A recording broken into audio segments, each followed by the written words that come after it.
the opposition is getting its hands on much more sophisticated weapons. Yeah, there's growing evidence, Shep, that some among the rebel groups are now getting their hands on the sort of sophisticated surface-to-air missiles which they can use to bring down government helicopters and even warplanes. Now, U.S. officials aren't exactly going to shed any tears over military losses suffered by the Assad regime, but given that they have already acknowledged that there are al-Qaeda elements operating in Syria, the concern is exactly who is going to end up with their hands on these dangerous weapons. Listen. And particularly as these groups morph and change, and particularly as extremists try to make inroads with groups on the ground, particularly as Iran continues its nefarious efforts to arm, support the wrong trends and the growth of Hezbollah on the ground, that we have to be extremely vigilant together.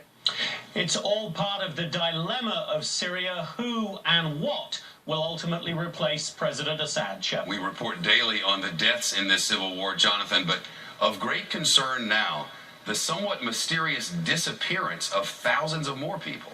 Yeah, that 30,000 dead is the latest figure by human rights groups, but they are saying that that is almost matched by the number of disappeared, now put at something like 28,000, many of them allegedly at the hands of the so-called Shabiha. That is a militia. Shabiha is the Arabic name for ghosts. And all of this happening as UN officials, senior UN officials themselves admit the international community is utterly failing the Syrian people. Listen.